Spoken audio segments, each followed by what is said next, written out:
Many people talk about the ups and downs of married life, but no one really prepares you for life after your spouse passes away. Welcome to Widowhood Real Talk with Tina, a safe place for widows, widowers, and their friends and family to talk about love and loss. Find comfort as you listen to honest conversations between Tina and invited guests who've experienced the loss of their forever partner. Share their stories of love, grief, and healing.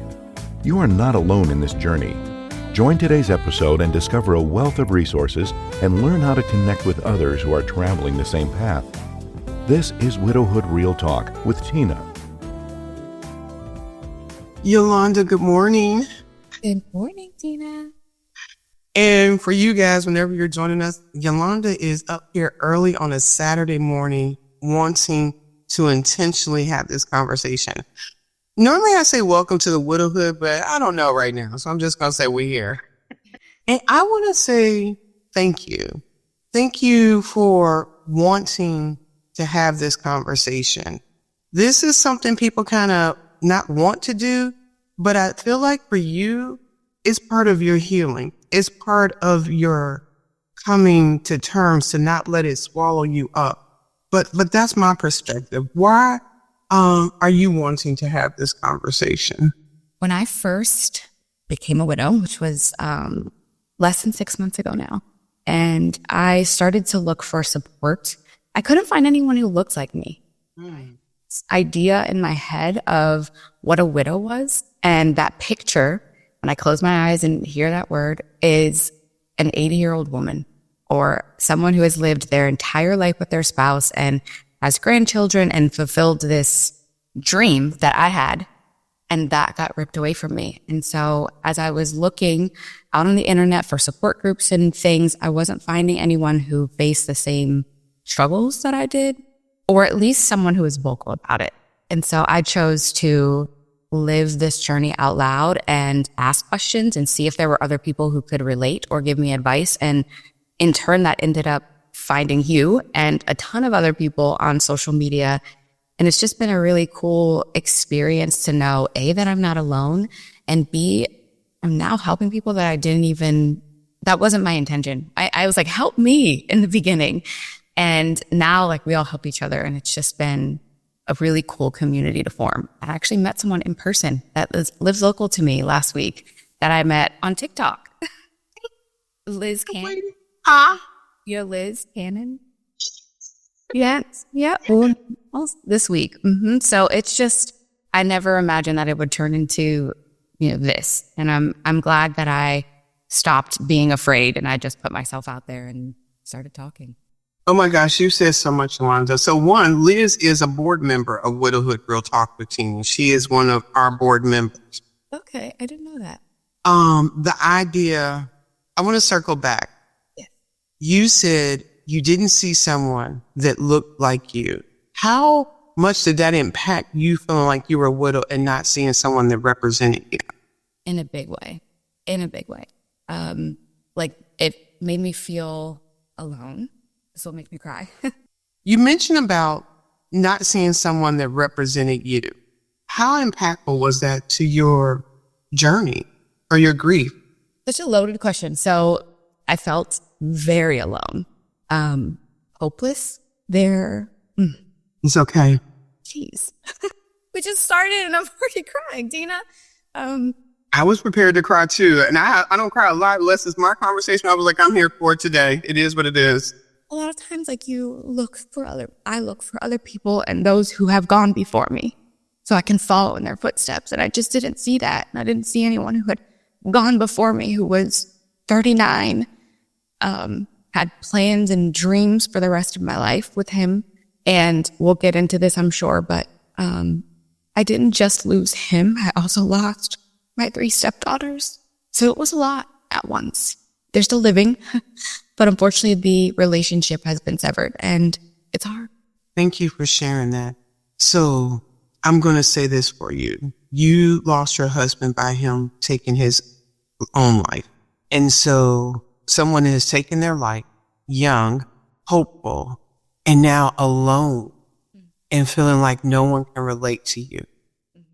And then you find out on social media that there are other people people. And people go, well, I'm not going to call social media. That's just so weird. Like, you don't have anybody like, that could, like, you have friends and family, don't you?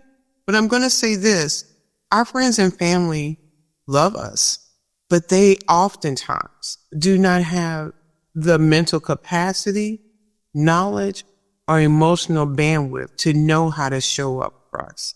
And it drives us to people that can validate, understand, and relate, because so much of this we cannot really articulate. But when you're in the space with another person that's lost a spouse, you can almost start a sentence and go, yeah, da da da da da, before you have even. But what did you think about going to social media for your grief? So my very first video was after my husband took his life. I don't have local family. And so my family was here. My mom stayed with me for, I think, 6 weeks. And then my sister came. So it had been a total of like 7.5 weeks where someone was in my home, because I also have 3 children. And someone was here to help because I was just a mess. And at that time, this was before EMDR. I should say I found my husband. And so there was an image and a video, if you will, of that moment that would replay. And I was just numb. And so that very first night when there was no one here, no one was in my bed because my family was sleeping in my bed with me and I was alone. I just pulled out my camera or my phone and I asked the question, it's been 7 weeks or 7.5 weeks. And if you're a widow, how do you do this? And then the feeds opened and people started commenting and, connecting and following me. And I was following them back. And then I got to find other people's videos like yours. And it wasn't my intention. It just was a moment where I felt like I needed someone to talk to. So I talked to my phone and it turned into this beautiful community. That is amazing. And you talked about you were not going to be scared anymore to do something. Can you elaborate on that? Yeah, absolutely. So I have 3 different TikToks. I am a business owner and I created a TikTok for my business and I made another account for the nail art because I'm a nail artist. And I was always too afraid to put myself out there. I can't even access the other 2 accounts at this point because I got logged out and I can't get back in. So they're just out there. But I had always been afraid to show my face. And I guess at that point, when you've reached the level of life, you kind of run out of F's to give. We're not on TikTok. You can use them whole words. Okay. Okay. You just say how you feel. As if you go back and look at that video, I was rough. I mean, I'm in my bed, like the lights are off. I just was. But that's what it looks like. Real.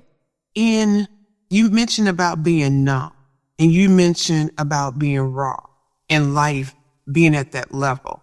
When you thought what this would look like, how is this different than maybe someone you knew who lost their spouse and you kind of went to their funeral casually and with your life? What did you think was really happening compared to what you found out?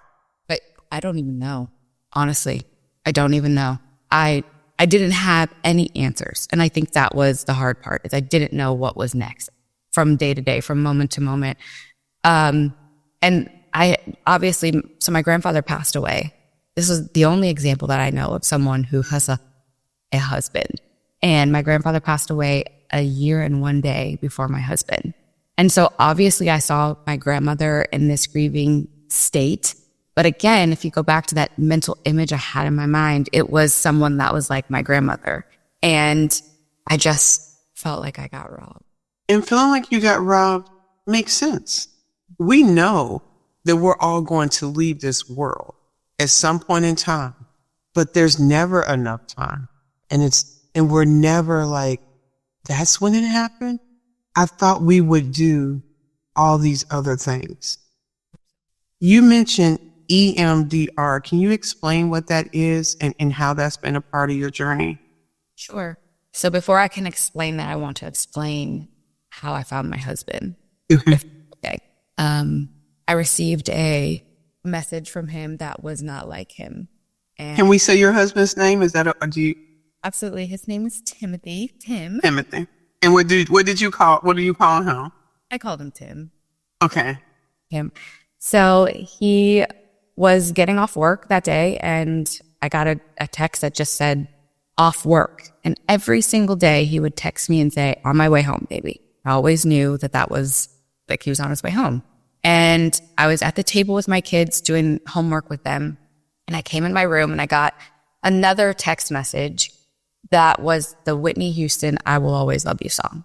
Now, let me say this. My husband was, he was 45 and I'm 39. So I'd always joke around and say like he's an old man. But seriously, when that song, like The Bodyguard, Whitney used that song. Yes. I don't even know that I was allowed to watch that movie. So, okay, I feel like I need a walker because I'm over here at 58. Like, I got stuff from a lot of doctors. Edit it out. It was a running joke. Our kids would say like, Dad, you were 7 and she was an infant, just making it really weird.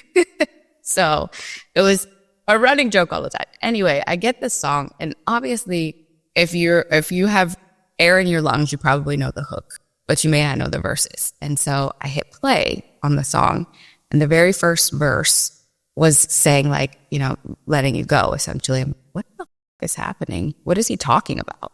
So I try to call him. No answer. I text him back. What does this mean? And he had red receipts on. My husband was a deputy, and he, although sometimes couldn't answer the phone, he'd always even respond with his watch, like, can't talk right now or something. But he would answer my messages quickly. So at least if I knew he read it, he was just busy, he couldn't answer. And it just showed delivered because we have iPhones. So in that moment, like, something's wrong. And my 2 little ones were sitting at the table. I go into my oldest. Now my kids are 18. I have a senior in high school, 11 and 8. So boy, girl, and boy. And my 18-year-old was in his room doing homework. And I'm like, can you please come out and watch the little ones for me? I need to go figure out where Tim is because he's not answering. And I just got a weird text. So he comes out. We have Life 360. Have you heard that app? Where you can like see the location of your person. Okay. So we have the Life 360 app. I start navigating to his location. And the reason why I want to tell you this full story is because I'm able to talk through this story because of EMDR. I could not get these words out of my mouth previously. Okay, let me go back to where I was. So I get in the car. I'm navigating to him. I hit the expressway and I get a phone call from my son. And he says, Mom, there are 2 deputies here at the house and they're saying something about a text message to the captain. And my heart sunk. I knew, and I think I knew already because we were so closely connected that something was off immediately, but that was a confirmation for me. So I asked my son to take them. Are you on my own speakerphone? He says, yes. Please take me off speakerphone. In fact, give them my phone number, have them call me. So the deputies call me and I'm like, what did the message say? They don't know what the message said. They were sent out there to do a well check. Okay. So they're asking me where I am. Now, I live in the suburbs. My husband worked at the courthouse in downtown Tampa, and I'm not familiar with that area because honestly, I avoid downtown by any means if I need to. I'm trying to go the back roads. And they're asking me where I am, and I'm panicked and in a daze, and I don't know where I am, and I'm just following navigation. I can't tell them. And they're trying to probably get to him before I do. And I pull up and I see his car is backed into the fire station and I can see his body slumped over. And I don't remember much of anything from that moment. My car door was open. I don't recall putting my car in park. His patrol car door was unlocked. And not thinking like I opened it, I'm touching him and I can see everything and I just collapse. And then I get up and I'm running around the car back and forth. But me describing this to you is what I had in my mind every time I closed my eyes. Every time I heard his name, it was that picture of him slumped over in that video, if you will, of how I found him. EMDR is eye movement desensitization. I believe it's called, or rapid eye movement desensitization. And so I had tried hypnotherapy, talk therapy. As you know, I had a grief coach, and I just didn't feel like those modalities were doing what I needed them to. And because I had heard of EMDR, I made a post on Facebook and asked if someone could point me in the right direction. And someone reached out to me, and she has her own place, and she does EMDR. And her brother also took his own life. And so she also has a nonprofit. And I was able to get... Please mention her name and what she does. Her name is Nicole. Okay. Her brother's, this is so cool. Her brother's name was Joey. And so, for example, I am a Joey because the little Joeys come in and they're like the people that she's able to help. Okay.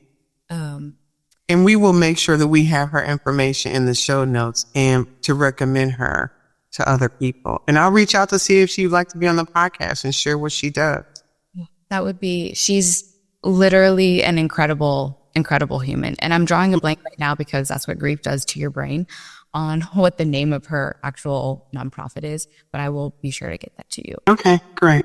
So her name is Nicole. I go in and, we talk through everything, and I was holding these paddles in my hand. I don't get it. I don't do this, right? I had zero faith, if I'm being honest, that this was going to work. But at this point, I'm like, I'm throwing spaghetti and seeing what sticks to the wall. Right. So I hold onto the paddles. We relive what I just talked through with you. And I just remember feeling so heavy and tense, and I couldn't even talk through all of it. And when I left there, I was able to see my husband again. I was able to see Tim with a smile on his face. I wasn't seeing him in that state anymore. And that changed everything on my healing journey. I would not be able to have this conversation, and this bed would not be made if I had not done EMDR thanks to Nicole. That right there, Yolanda, is powerful, because just in this brief journey you've had, you're probably connected to some people that feel like they will be stuck in a deep, sad place forever. And they have come to terms with that they've accepted that there's nothing that will help them. But what I hear you saying is, no, it's got to be something. I've got to find what it is, because I'm still alive, and my children, my life before me, and you have not just been letting time elapse. You've been doing some work in this journey of grief that is painful. You just said a mouthful here, because I think we have talked about this before, and I just made a TikTok about it too. This is the second time that I've had to leave a group of fellow widows that just don't have any hope. And maybe that wasn't the right thing to do early on, was to leave, but it is important of who you surround yourself with. When I surround myself with people like you or people like Liz that are going to show that life gets better and you don't have to sit in that, healing doesn't mean that you are not hurting still. Healing doesn't mean that you aren't still sad and that you are no longer loving that person. And that was my misconception in the beginning. I felt as though I had to be sad or else people would think I didn't love him. Okay, hold on right there, child. Say it again for the people in the back, because especially for us women, I feel society measures our grief by our lamenting outward. And if you have been outside laughing, if you have been seen wearing something cute or doing something, she over him already, I will never, ever, ever, ever be over Mark. Ever. Ever. The duality of me living and missing him in the depths of my soul coexists. Absolutely. This is not one or the other. I don't choose to not miss Mark and then not go to visit my kids. I don't choose to not miss Mark and then not go to work. So I'm a Marvel fan. And one of the times... What? Yes, I am. And so, Can I tell you something? Yes. Okay, my husband is huge Captain America. So I just went and saw the new one, my sister and I, last weekend. Yes. I'm taking my boys tomorrow. So So good. Stay till the end. There are outtakes. Go ahead. Okay, thank you. So, in fact, so much so that we were able to put things, my husband was cremated, and I sleep with a Captain America stuffy every night because one was in his casket and he was cremated with it, and the other one I sleep with. And his whole patrol car had like on the headrest, the little, the bullseye or whatever, like Captain America. I've got an air freshener in my car. So anyway, that's so cool. It's just little. So my Jeep has Misty Knight, which is a old school Marvel character. And she has her shield on it because I have a Jeep Wrangler because I'm a Jeep girl. So okay, all right. So my husband loved Jeeps. That was his dream car. I'm going to send you a video later today. My son and I were going through a parking lot and there was a Jeep and there was the reddest bird I've ever seen in my life. And it was just like on this windshield. It felt like it was trying to get into the car and it was. Right. I stopped. Like I slammed on the brakes and recorded it. I'll send it to you. Anyway. And I will send you pictures of my Jeep too. Okay. So the Hulk. Somebody asked the Hulk, like, how do you turn into the Hulk quickly? Don't you have to be mad to do that? And he said, I'm always mad. And I say that because I'm always missing Mark. That is underlining in everything that I do. And as you mentioned, being stuck there and seeing Tim in that place and trying to open your mind to be able to see the love you had for Tim and who he was, because that last moment will be embedded in our mind. And it's so hard to, like, you feel like you're trying to swim through all of that to remember what they looked like, who they were, this life we had. And that was the important part. And I say that because sometimes people go, well, I don't want to mention their name. When I asked you to say his name, the smile that came over your face, more often than not, we want to invoke their name. It's not moored off the name that should not be mentioned and it's in a hush. We want to say their name. We love them still today. We want other people to embrace saying, we want to remember them. We want to cherish their memories, and being able to say their name is part of it. And when I tell people that are not in a place of deep grief, they go, so it's always. Like, no matter, you see me, I was getting married and thinking, wow, I'm getting married because Mark is no longer in this world. There's that in the backdrop of everything. Everything. Every moment. Every first. And let me tell you, Tim passed August 29th. And the amount of firsts that came after that felt like blow after blow after blow. It was a lot. The holiday season in itself can be heavy, but man, it was intense, from our wedding anniversary to Halloween, which was, one of our fun things that we always did together with like character costumes or whatever, and birthdays. No, hold on. Let's pause on Halloween. And I want to, just a second, I don't want to roll past that. So you started out by saying, how do I do this? Mm-hmm. You reached out. You went to those groups. I want you to talk about how you did Halloween. I didn't. But what you did, no, hold on. You chose to identify how much of this you could or couldn't do. You chose what you allowed your children to do. You didn't snatch that. So can you elaborate how you intentionally went about that and what you withdrew from, how you did some self-care, how you managed the kids? Because you have little children. Halloween was a big thing. And I know it was a lot. And going back to the how do you, if you would explain that a little bit. So for Halloween, I wasn't there yet. I was not there yet. My youngest he did go trick-or-treating. I think my daughter stayed home. I honestly feel like that is still a part of my memory that I don't recall. There's pieces of time that probably are trauma blocked.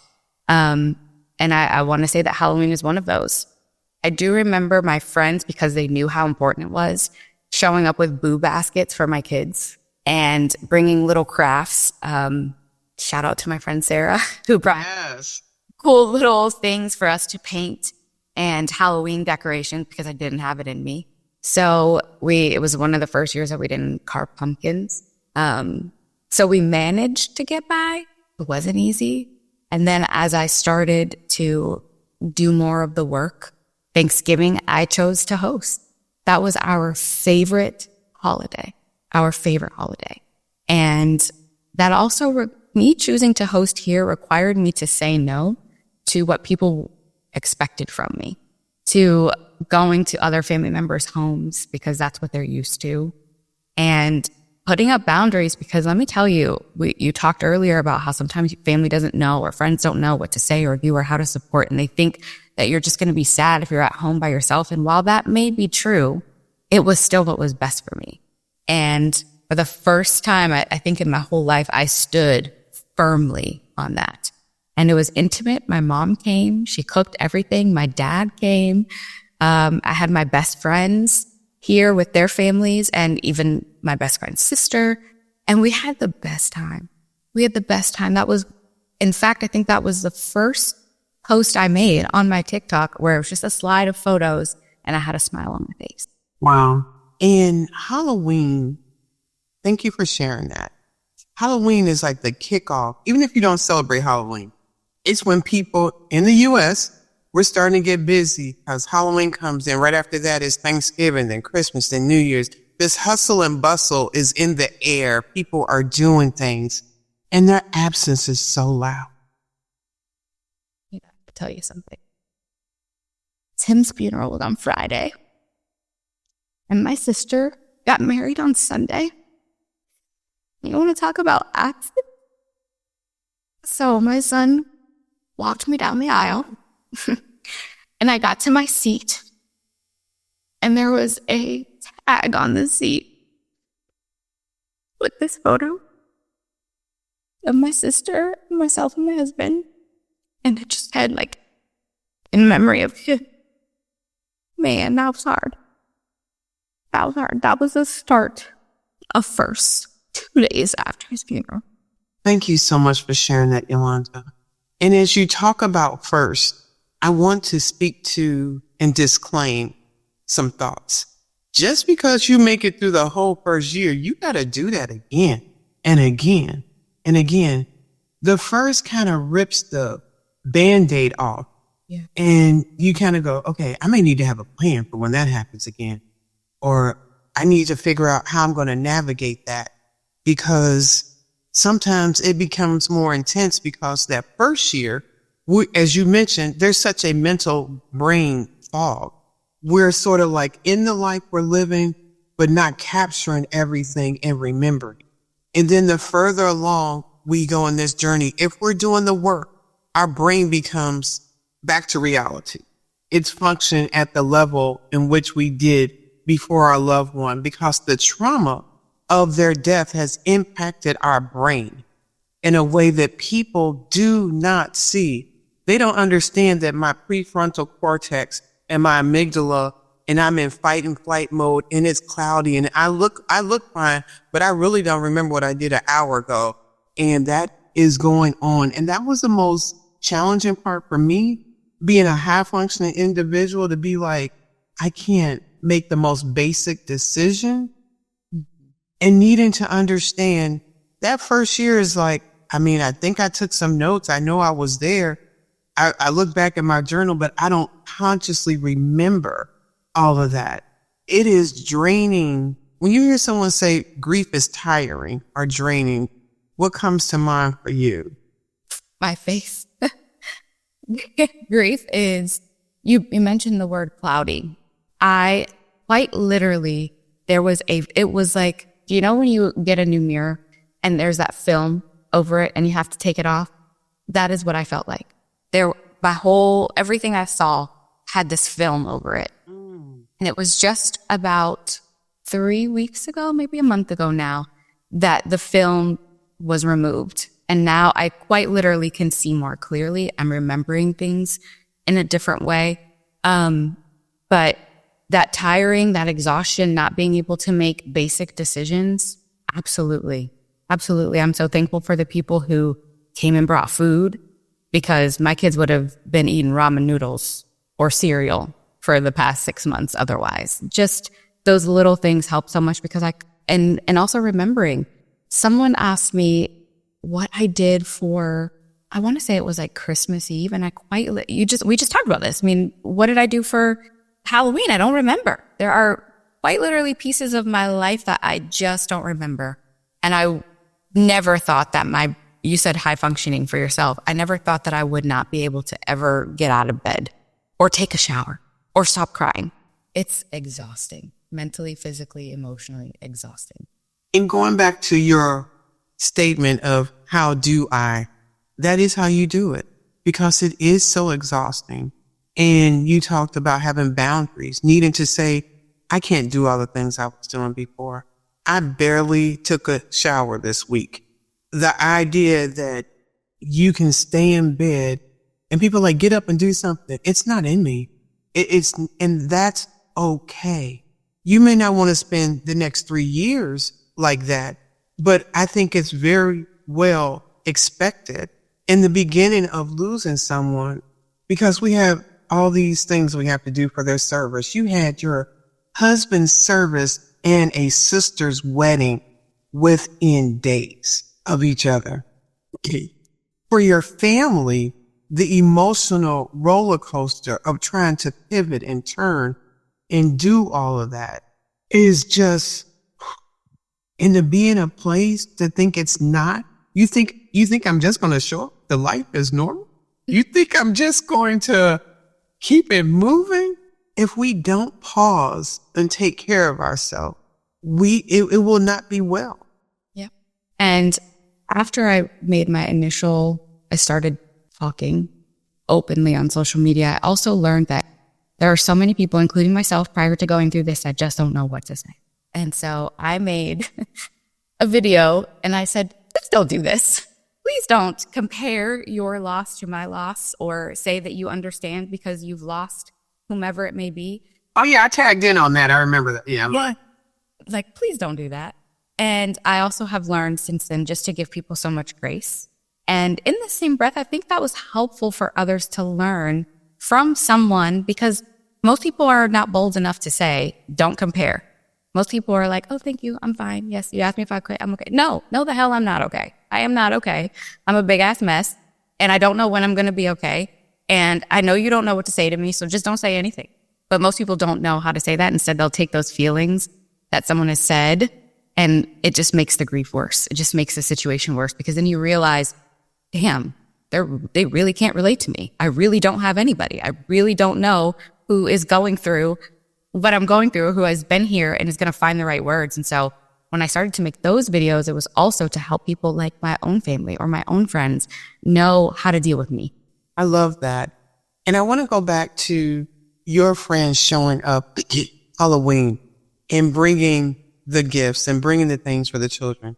What are some, from your lived experience, what are some other ways that you can think or recommend that people can show up or support or be there for someone that has lost a loved one? So one of the best, I'll tell you one way not to. Don't ask me if I'm okay. Don't ask someone who just lost someone if they're okay, because they're not okay. The answer is there. I know most people just don't know what to ask. I would recommend finding someone who is close to that person that you can connect with to really find out what it is they need, because the person who is grieving doesn't know what they need.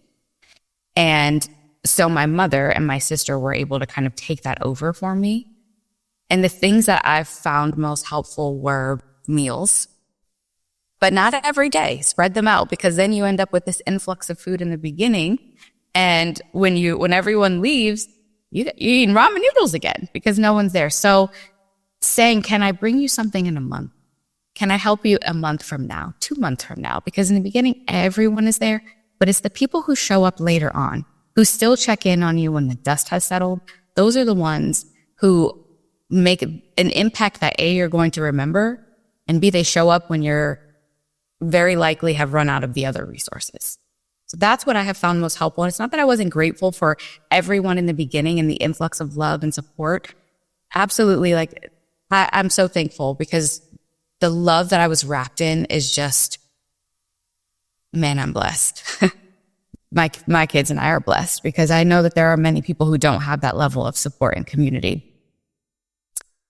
But showing up later is one of the best things that I can say has been helpful. Last week, someone brought my kids and I dinner, and I'm almost 6 months out. I didn't know what I was going to make for dinner last week. It was perfect. So some days just taking that extra time to add another package of ground beef to your chili and take it over to that person. And the other thing that has been so helpful, there's someone who's been helping me cleaning my house. Or just sitting. I don't need you to talk. I don't want to talk about it. Some days I don't want to talk about it, but just sit there with me so I'm not by myself. Those are the things that were helpful for me. Thank you for mentioning that. And I really want to elaborate on the last one. Sometimes I just don't want to talk about it. But how am I helping you if I'm just sitting there quietly and we're not talking about it? I don't know. That's a great question, but you are. Your presence is a present. And that part, that takes the weight off of someone that's trying to come in. I'm trying to do this and that. I'm going to come here. I'm going to say this thing and I'm going to make her grief better. And I'm going to fix this situation. Good luck. Good luck. Because nothing you say or do is going to fix the situation. Just sit with me. Just sit with me. And sometimes that's all people need to know is, hey, if you want someone to come and sit with you, I'm available. That's easy enough to do. Easy. It costs nothing. Is it okay if I cry with you? Oh my gosh. Yes, it is okay. Just make sure you bring extra tissues. Can I share memories of Tim with you? That is my favorite thing. That is my favorite thing. When people share the memories, his birthday was last Sunday and his sister came to stay with me. And just hearing stories of their childhood and him throwing someone's tackle box into the pond because he grew up in the country and him running away. Just those stories of we love to dance. And they did this is so funny. She called him Joe Jackson because he choreographed a dance for them. And he was being so strict on his siblings because they were going to be in a talent show. And she said he was worse than Joe Jackson. Anytime we stepped wrong or we were offbeat, he was like, no, do it again. And they're little. And I laughed so hard. And then we went and sat at the beach. So also something that he loved to do. So if you want to get me out of the house, the best way might be to do something that he and I love to do. So I don't have to go do that thing alone. Wow. If you were to speak to Yolanda on day one of Tim no longer being in this world, what would you tell her?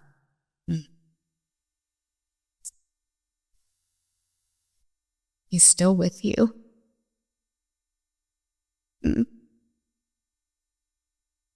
You're lucky to have his love. Life will go on, but it's going to look way different. And you can do it. You're free. I think you are. How did you and Tim meet? Facebook.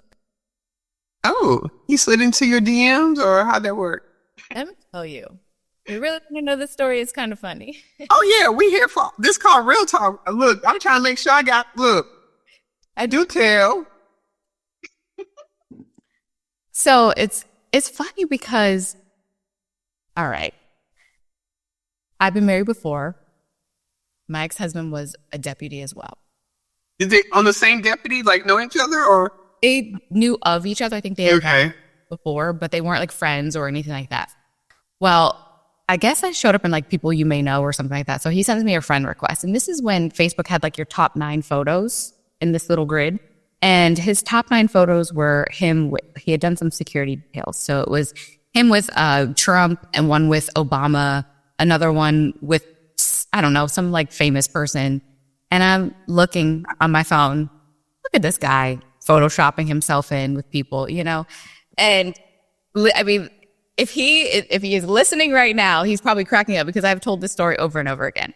So I laughed and then I was like, yep, another deputy. Nope, not going to talk to him. However, at that time, I was working with a network marketing company. And so my profile was public. So when I would post photos of, makeup I had put on or anything, anyone could see it. And I have the following setting on Facebook. So he was still following me, although I had not accepted his friend request. And so he started commenting on my pictures. I posted a selfie and he commented like, "Oh, you're so beautiful." So I messaged him and I said, "I just want you to know that my ex-husband and I, like, we're still friends on Facebook. It's amicable and he's still my friend. So he can see everything and you guys probably know each other." And he said, "Oh, I creeped your page and I haven't seen you post him in a long time. And all the profile photos of him aren't there anymore. So I figured that you guys weren't together." I'm like, "Okay, CIA." So I still did not accept his friend request at that point. I made another post and he commented on it. This was now in December. When I went to his profile and I looked through, he had done a bunch of Elf on the Shelf. So now you snooping. Okay. Now I'm looking. Now let us CIA. Right. I've already told him to calm it down. And he's still posting and commenting. So what's going on here? Let me go look at his page. So I look. When I tell you elaborate, this man had these damn elves floating in the bathtub with the Titanic music, talking about Rose and Jack. I'll never let go, Jack. Yes. Had them taped to a wall with superheroes like that'd get them. Just this whole thing. Now, the Elf on the Shelf had never come to my house, ever. Because I said, I don't have time for that level of ridiculousness. I just thought the Elf on the Shelf was dumb. I got Snoop on the stoop. That's so funny. So after I saw that, I'm like, you know what? That's actually kind of sweet. So I accepted his friend request. Then end of December, I got to my parents' house. My stepmom had French braided my hair. I don't know how to braid. I cannot braid. I can do like a little thing here. That's it. No French braiding for me. No cornrows, no nothing. I hopped on Facebook, not even joking. I'm sitting. I remember his stepmom was behind me braiding my hair. I'm on the floor and I grabbed my phone. I opened it up and he posted a picture of his daughter's hair that he had French braided. He taught himself how to do it on YouTube. Yes, girl. Now you're like, "Okay, daddy." Thank you. I'm like, okay. So I take a picture of my hair and I inbox him and I send him the picture and I said, now you slid into his DM first? into his DMs now. Okay. Well, it wasn't first. Well, I guess technically it was first. So I sent him the picture. I said, "I'm going to make an appointment with you because I just had to drive 2 hours to get my hair French braided." And so that's kind of how the conversation started. After that, he asked me, he goes, "I had a thought." And that was it. And I responded like, "Okay, what was your thought?" He goes, I just think I really like to get to know you more. Can I take you to lunch?" That was the key there, lunch. Because am I right or am I right that most men want to take you to dinner and drinks and, like just a midday. And some chill. Right. Netflix. We ain't chilling. No, we're not doing that. Okay, hold on. Has he ever cornrowed your hair? He braided I do have a picture of him braided my hair before. Yes, he did. But Is that one of the ones you provided me? I don't think so. Okay. Can you share one of those for the blog? Okay. Yeah. Yes, I absolutely will. And that's how it started. So we went to lunch, and when I met him, not my type. There was no chemistry instantly or something, or when I say physically, like, okay, not even so much, but he was shorter than I'm used to. Now I have a whole lot of no business talking about somebody being short because I'm 4'11". I was about to say, girl, how tall are we? I know. Listen, I know. So I just made it. How tall are we? We're 4'11". Okay, go ahead. We're 4'11". No business. Wait, he reminded me of Carlton from Fresh Prince. Did he do the dance? Oh, I have a video of that too. I'll send. Yes, I'll send it to you. I have a video of that. And so I was like, my girlfriends asked me, "What do you think?" And I said, I don't know. Like, Shorty Mac over there. Sure. But he's cool. So after that, I don't even know what happened. I don't know what happened. And I quite literally just made a TikTok about this. And I said, it was just a message to anyone who was in a relationship, because going back to what I mentioned about me leaving another Facebook group, someone actually said that they were happy that their spouse passed away. And while I said that is heartbreaking to me because their relationship likely was not one that was happy. And so my message was, if you are not in a happy relationship, life is too short and please leave. And I also said that love may not look like what you are looking for. Your person may not be what you're used to. And I actually said Tim was not my type. However, he was everything I never knew I needed. Everything I never knew I needed. And loved me in a way that I don't know I'll ever be loved again, but we'll see. Wow. I want to say thank you for sharing that. I am looking forward to getting the video and seeing the other different things, because the love that we have for them is eternal.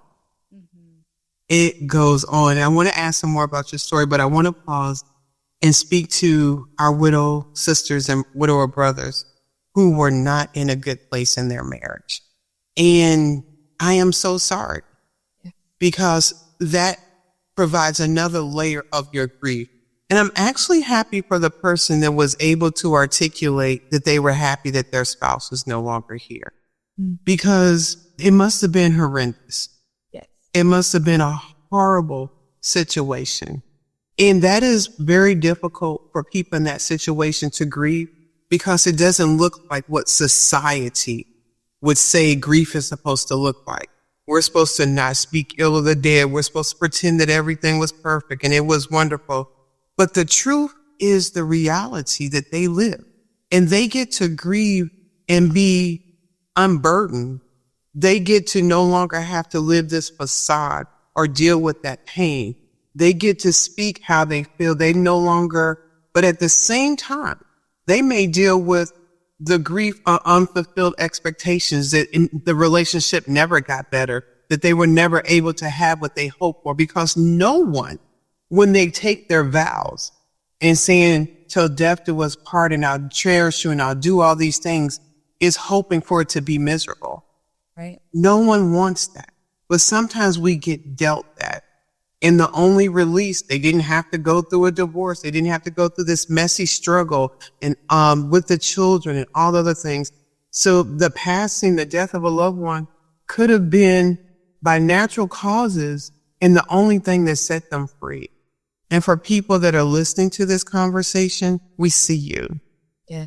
And we see your pain, and we understand it is hard, and your grief matters, and it's okay.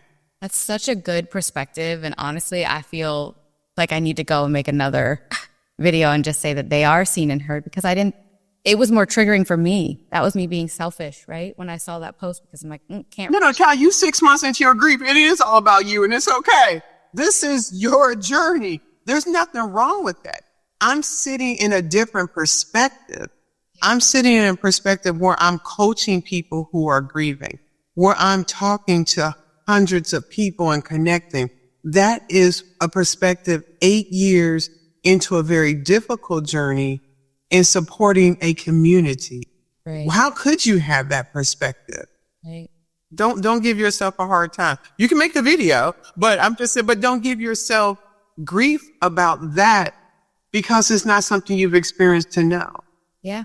I just think it brought to light how I said in the beginning, I didn't see anyone else who looked like me. And I can imagine that those women probably can't see anyone who looks like them, because they're finding people like me who are crying on the internet because I'm sad, you know? Man, so if you're out there and you're listening to this, share with us. Let us support you. But I do want to say there was a spicy dancing video the other day. I was like, okay. Look, and this is old Tina. I was like, oh, them knees look like she got down there. I was like rubbing my knee like, I get that them gagged up. So funny. That was one of our favorite things to do, is dance. And I actually have a picture hanging on my wall that says this kitchen was made for dancing. And I have not danced in my kitchen until I made that video. How did that feel? Freeing. I felt his presence. So I don't know what it was that morning, but I felt his presence that morning, and I hit play or hit record, and I posted it. Amazing. So we go from dating to, how did we get to being married? How did that work? Engagement or any of those things? Yeah. So Tim and I were, my time with him wasn't long enough. This was in 2020, the beginning of 2020. So basically we had a 10-year relationship that year because it was 2020. He has 3 girls and I have 3 kids. And so we quite literally became the Brady Bunch. What felt like overnight. I guess like maybe 3 months into it, almost 4 months into it, is when the world shut down. I told you that I worked for myself. I'm a nail artist. And so I had to close. I wasn't working. Hold on. So the nail art, Do you sell nails? Like people are making these nails that they sell, or is it coming to you in person? How does that work? In person, but I do Okay. have tiny hand painted like the Grinch and things like that. Okay. So I wasn't working and all of our kids were home and he has his girls 50-50. So he still has to work because he's what Like you guys moved in together? Like you're cohabitating? Oh, okay. We're not cohabitating at this point. However, his girls are with him 50-50 and he has to work because he's essential. I'm not essential because I just do nails, but he's essential. So he's at work. So now we've quickly like fallen in love and I'm like, well, bring him over. I guess we're going to have homeschool. So the kids are home and they're with me and our kids. So 18, now 17, 15, 12, almost 11 and 8. So they were sandwiched like this. Oh, wow. And if you had not known that our children were not, from us together, you would not have known because they were truly siblings. Fought like siblings, laughed like siblings, annoyed each other like siblings, and were asking for one another. If they weren't there that day, man, we had a fun time with them. So that was 2020, and we got through that whole year. The next year in 2021, he proposed April 20th of 2021, and we eloped on my birthday in 2021. Yeah. We just went to the courthouse and got married. And that was the best gift. A part of me, so I'm a Leo and I like my birthday. And then after we got married, I'm like, well, damn, I have to share my birthday. We got married the day after my birthday. You did? Okay. So I'm like, we have to share my birthday every year. So we changed our celebration date to November 11th. Yeah. Yep, that's what we did. So anyway, now that I think about it, I'm like, man, that literally is my birthday gift every year. Every year now. And that little light bulb just went out. Like, that's that gift that keeps on giving, right? That was our anniversary. And we eloped in Florida. Did you? We went to Orlando, Florida. We eloped there, Orange County Courthouse. We had on shorts and matching color top. That's so funny. So we got married. We went and got tattoos. Oh. We went together to pick out my wedding band. Wow. Oh, slow down. Let's see that. Very pretty. Ooh, I don't nice. have a engagement ring anymore, but that's my band. So I wear it our right hand now. Wow. That is, when you think you're able to remember all those details and think of that. You said earlier, thank you for sharing that life continues. Are you in a place that you've thought about what life looks like as you continue? I've just started to figure that out. And I shouldn't say figure it out, but think about it. I don't know what my future holds. And I think that is part of the scariness now, just going from having, if I'm being real, having benefits and 2 incomes and no longer having that and living in a house now. My son's about to go off to college. Do I need to stay in this house? Should I stay in this house? There's just so many unknowns. And I honestly probably started working too soon once after he passed. And I think that was just a way to fill time. Also, people were showing up at my house, a lot of my clients, because my clients have become my friends. And they were showing up at the house to support me. And while they were here, I'm like, well, might as well just do your nails too if you're already going to be here. And then that quickly ended up putting me back into work. So December, at that point, I felt like the world was crumbling down. And I decided to take some time off. And so I just recently started to ease back into work a little bit. I, through all of this, fulfilled a commitment that I did not want to do. I was one class short of getting my associate's degree. And he and I talked about, I was probably having a midlife crisis last summer. So in like July, he and I talked about it. And I said, I'm going to contact the school. So I was like, I don't know what I want to be when I grow up. And I said, I think, I'm really close to finishing my degree. I'm going to see if those credits have expired or what's happening. So we had a whole conversation about it. I talked with the counselor and I just needed to take a chemistry class of all classes. I need to retake the chemistry class because I got an F the first time. And I totally forgot about it until the chemistry lab kit, because you had to do labs and record them, showed up at my house in, I think it was September. And I opened the box like, what the heck is this? And then it dawned on me that I had committed to taking this class, and it was a commitment that it was something that he and I talked about together. Oh, so I took that class. I got an A and I got my degree. So Congratulations. thank you. I do have a background in corporate, so I don't know what's coming next. All that to say, I don't know. I don't know what's next for me. And I'm just trying to be still in here. Thank you. I want to talk about something that people really scoot around. And you mentioned it briefly. And it is a heavy, heavy, heavy part of being a widow. They died and we still have a 2-person income life. They could have been the breadwinner. We could have been, and people have gone back to their life, but there's some financial pressure. Mm-hmm. Mm-hmm. Huge, huge. Man, so my husband had life insurance through his job, but I was not on that. And okay. When we have blended families, it is important to update our information. Yes, say it louder, Tina. When we have blended families, update your information. My current husband was married before. We've had that conversation because we just kind of forget things in the back of our mind. I mean, to the point, Mark passed March 11, 2017.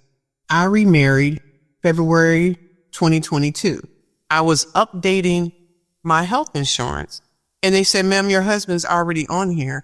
And I was like, this is weird. I never took Mark off of the health insurance. I had been paying for him that whole time. I had a list of different things I thought I did, but I never took him off of that. We have to, when our life shifts, we have to update very critical information. Yes. Because it is important. It is. It is. I remember my first doctor's appointment going in and having to update my emergency contact information. Oh, girl, that is, go ahead. So triggering. So triggering. And I was like, who the hell do I select? I don't have any local family. You know, they can call my mom in Ohio, but what's she going to do? That was rough. Also, updating my driver's license. Like, God forbid I were to get in a car accident. Right now, they're going to call him, and the phone number is disconnected. Mm. So, yes. So updating your information is so important. And man, please, if you are married, have the talk, have those hard conversations. Make sure that you're covered because we are not in a great place. But I feel like I'll get through it, just like I've gotten through so many things in my life. We'll figure it out. But I do wish, that is one thing that I have been saying from like with a megaphone to my friends and family, is make sure that you have your stuff in order because you just never know. And absolutely true. Mark and I had that tough conversation, and those decisions were life altering to have had those discussions.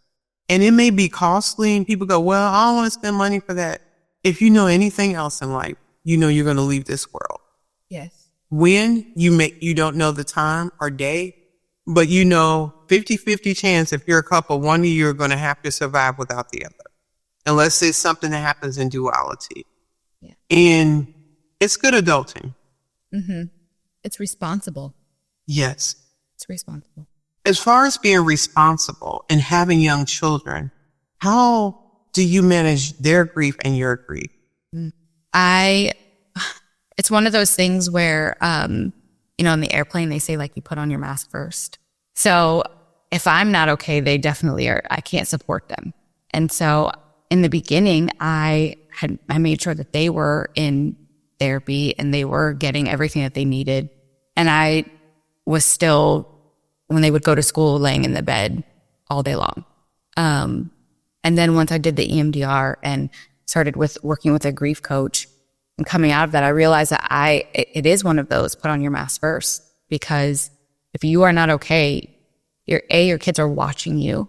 And I realized too that when I was in that really sad space, and I'm still sad, but when I was in the earlier stages, they almost hid it from me because mommy was already sad.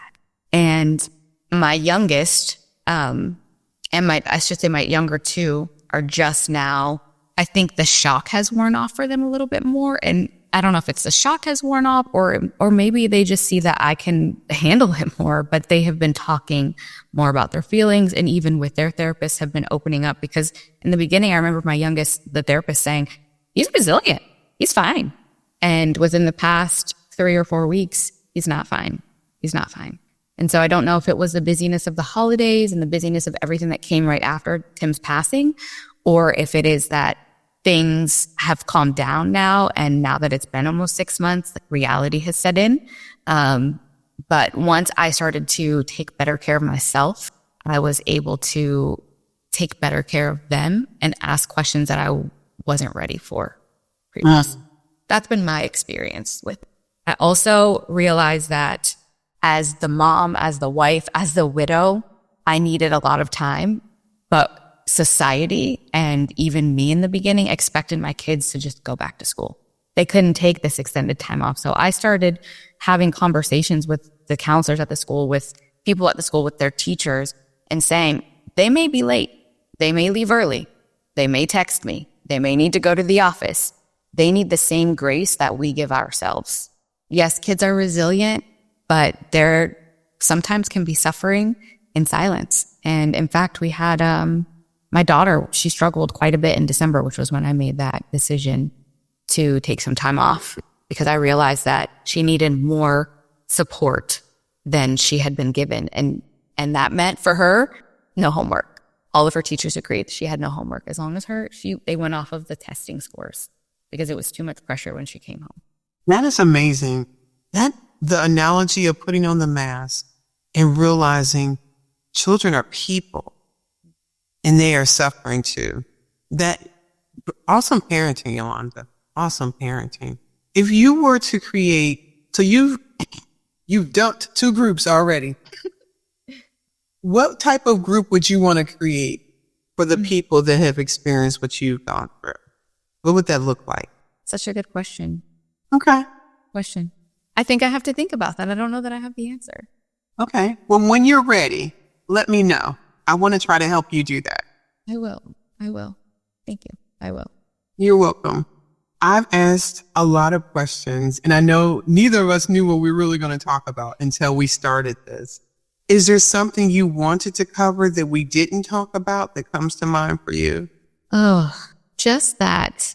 I want to talk about law enforcement. Oh, okay. That's something that I think that may be something that would help me with, like, a group, is having someone in the law enforcement widow world. Okay. There is what I thought would be a huge community, and the way my husband passed, he was not honored in the way that others would have been. And so I do think there needs to be more support in that area. Okay. Even down to his funeral service. There's no flyover. There's no taps. You don't get the same service it's almost like a dishonorable, not getting an honorable discharge, if you will. And so that is something that I wish there were more resources for. I know the Attorney General there was a news conference or something where they were coming up with something new for first responders. And I remember my stepdad sending me like a screenshot of it. And they live in Ohio, so this was national news, a picture of the news thing. And I was like, all they did was introduce a phone number. We already have 988. There's other phone numbers out there. So if they don't have the support inside their agency, they're not going to call that damn phone number. Right. It's 988, 911, 123, 456. No one's calling that phone number. So having this additional resource is not helpful if the agency themselves doesn't work with them the right capacity. It's unfortunate that when you are helping so many people and exposed to so many things, that there are not more resources and more support. I think when someone shows that they are struggling, it is it's unfortunately relayed or received as a sign of weakness. Okay. And that is not the case in any other field. If you cannot be mentally strong or mentally healthy, or if you are just struggling for a moment, they should have some sort of support. I don't even know. I feel like this may not even make sense. It might need to be cut, but there's lacking there. No, this is, you're living it. I would not cut it. This is your lived experience and what you're finding out that arm of support was not extended to you because of the way in which your husband died. But even more so, you're needing it because of the way he died. There was an exhibit of, there was some pressure. There was something going on that caused this to happen. And being retired military, when we're in these fields where strength and valor is the strong pillar, and we feel weak in that, we often don't have a place to feel like we can turn to and be vulnerable. When I don't feel this strength or I don't feel this rigor, that I'm not meeting up to what these standards are because life is lifing on me. And oftentimes people feel like my only way out is to not be here because I can't measure up. And that is unfortunately a very common society process that we need to deal with to be better, that when the strong don't feel strong, that they can still feel safe and it's okay. Also, my husband had the biggest, brightest smile. If you ever talk to or hear any stories about him, it's always about how happy he was, how he was always smiling, how he was just joyful and bubbly. And it's so true. It was my favorite thing about him. Also a reminder to check on your strong friends. Yes.